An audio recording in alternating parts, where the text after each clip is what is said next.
Okay, so the final whistles have gone around the league, and I've written all my scores down, and I obviously have my predictions, and none of my predictions were correct on the score or on some of the wins, but not on any of the scores.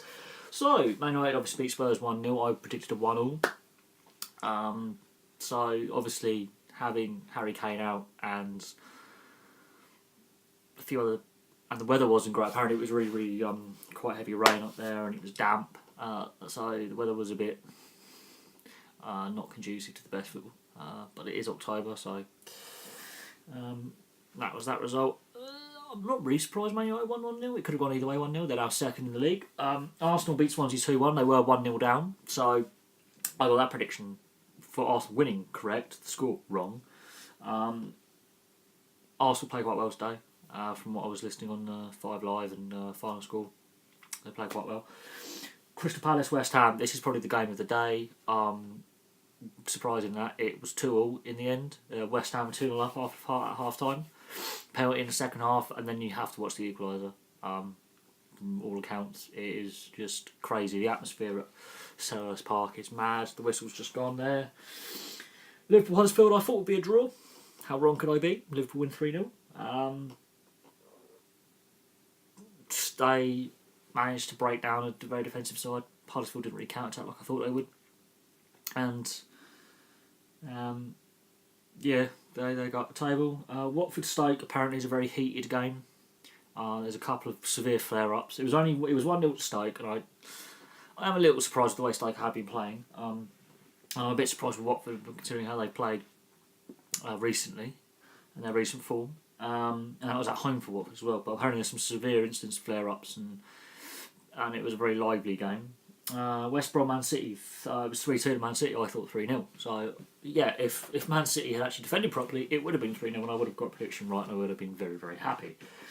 As it is, 2 sloppy mistakes in either half have given West Brom 2 goals they shouldn't have had. So I don't know what Pep Guardiola says to his players, but they don't keep the ball out of the net. I don't get that.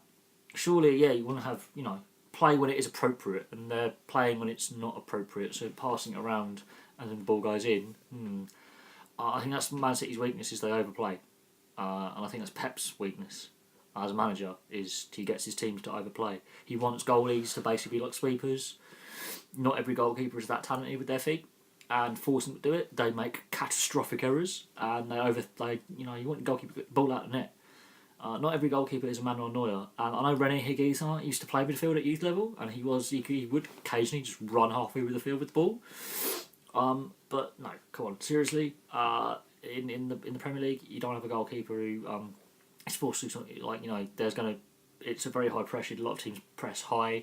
To have a goalie who's forced to play like a sweeper doesn't work. So Man City do have some weaknesses, and West Brom capitalised with 2 goals. Yeah, Man City dominated with 78-80% possession. They've still conceded 2 goals with 80% possession. And the way it could have been, that's the only 2 times West Brom got the other end of the field. And I don't understand, but that's that. Bournemouth Chelsea is evening kick-off. It kicks off at 5:30. It's probably kicking off as I'm making this video, to be honest. What's time now? No, it's 20 minutes till kick-off at the Bournemouth Chelsea match. I predicted 2-1 home win for Bournemouth, but it could be 2-1 at Chelsea. Chelsea could just turn it on. Bournemouth could be really resilient. So this just proves how difficult it is to predict results. And I was going on the back of cup and league form, and what I've seen and how players are playing even in defeat. And I got close with none of my scores. None. Absolutely none. I mean, if Man City had kept those 2 goals out and defended properly, then I would have got 1 score right. The teams that I expected to win, on the whole, I've really got no scores right here. This proves how difficult it is to predict scores, and why predictions at the beginning of the season, where teams are going to end up with the way Crystal Palace performed today. They keep performing like that, they will pick up points, but they've only got 4 points out of the first 10 games. That is not survival form. They've only won 1 game. This is their first draw, and they did score again. They scored 2 goals, which is a start. They are starting to score. They're just not outscoring the opposition. They got hammered in the midweek. I think that's had so Palace could survive, but I predicted them to get relegated as I did my Premier League relegation prediction video. But this just shows how hard it is to predict scores. I look at the list of results today, and Swansea got into the lead, and it's unfortunate they lost. West Ham apparently by half time were cruising, so again, Jose Font goes off injured with half of the second half left, about 20 minutes left. They go to pot. Huddersfield were just too defensive. They just sat back, and unfortunately, you just can't do that. The Stoke Watford game apparently is really there's a miss of the season in there as well. There's a goal of the season and a miss of the season. I'm not going to give that all away. Come on, you got to watch the highlights or watch the video online. Come on, I'm not going to give it all away. I'll give it all to you. It's going to make it a bit difficult for you guys. But Man City, this is a criticism I have of Pep Guardiola. He expects every player to play like Johan Cruyff. Centre backs, generally speaking, not the most skilled players on the pitch. Centre back screws up. It's 3-2 rather than 3-1, and then Jay Rodriguez snatches a goal in the first half just after they've taken the lead. So Man City, yes, they have scored so many goals, and they've won 9 out of 10, and that's great. That's brilliant. But this is an issue they're going to have going forward, and if teams in Europe and around the league have seen how they've given 2 sloppy goals away when they're cruising, they're going to target that. They're going to target the back 3, the back 4, the back 5, however he sets up his defence. They're going to target that. They're going to put a lot more pressure on back passes and pass backs to the keeper. They're going to put more pressure on the back 4 when they're in possession. And we're going to see how skillful this Man City side really are. Yes, they're flying in the league, and it's a very competitive league. Pep's really struggled to actually get a team, to be in this position. This is the best start he's had at Man City, but I do think his teams are overrated. And you look where he's coached before, Barcelona and Bayern Munich. Those leagues, the German league, I think is more competitive than the Spanish league. To be honest, I really think the German league is just a Premiership Mark II, the Bundesliga. I think it's getting more competitive each year. And the German league used to be an open horse, anyone could win. And then Bayern Munich just dominated for so long, for reasons. Now they're not, so it's more open, which is good. So you look at where he's coached before, and these are big clubs, but the leagues are less competitive. Simple. They have all the money, they can buy all the players. It's simple. So before the season even starts, there's only got 2 or 3 teams that can even come close to making it interesting. Premier League makes it far more interesting because you look at today's results and how I got every single score wrong. Every prediction wrong. So it just goes to show. Spurs have slipped behind Man United now. Man City is still 5 points clear.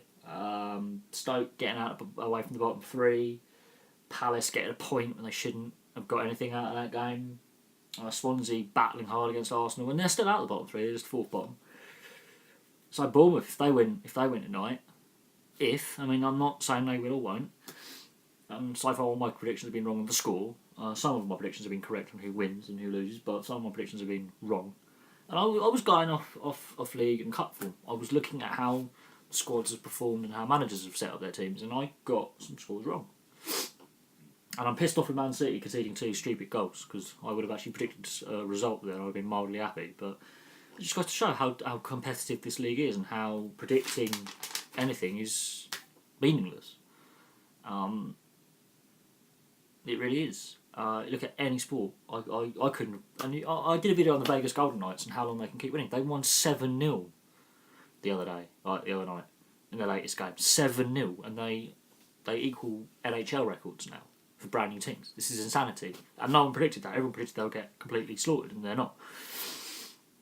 So this just shows how pointless sports predictions really, really are.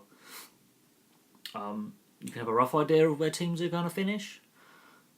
On the current viewing, it looks like Man City are going to be favourites for the title at this stage, but I'm not going to predict them winning, because the way they defended those 2 goals and how sloppy they were, there are weaknesses there. Man United only getting 1 against Spurs at home, and Spurs not showing up, figuratively speaking, on the scoreboard.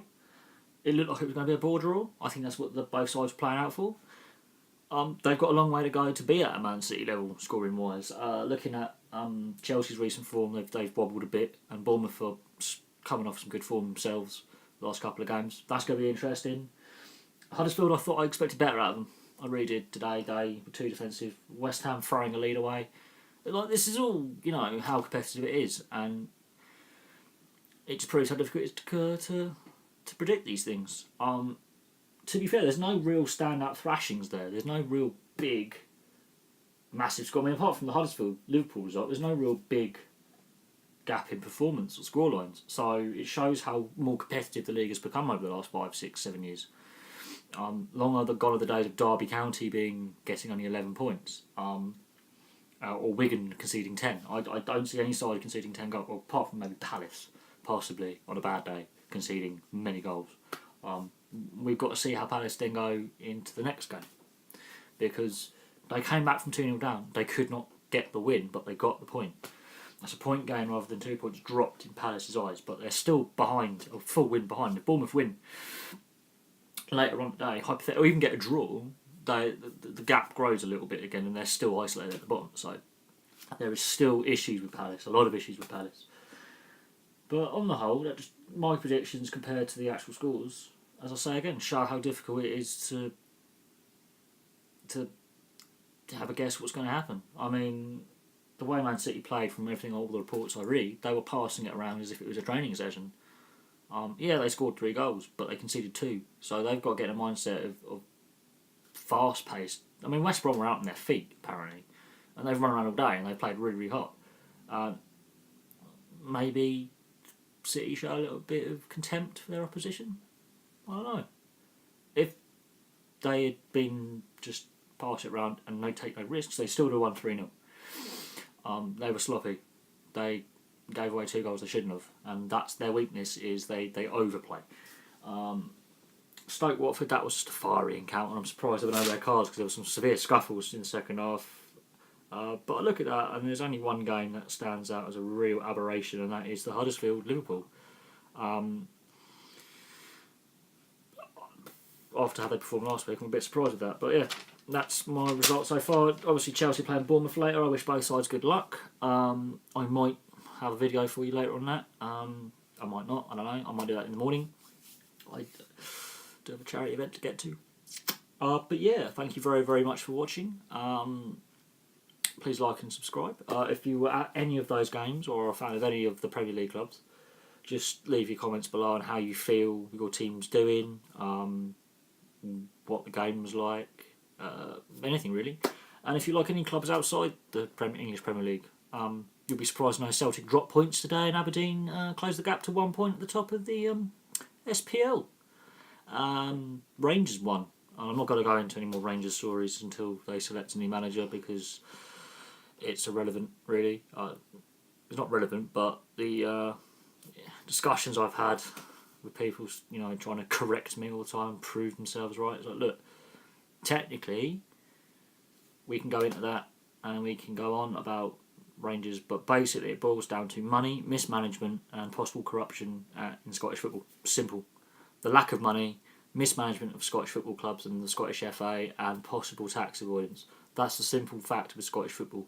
And unfortunately, Mike Ashley has involved your club by giving it cash loans. He's also trying to sell Newcastle, which makes me fear that he might try a full over takeover of Rangers. I hope that doesn't happen, but that's on the rumour mill. Anyway, thank you very much for watching, and I'll have another video for you later on.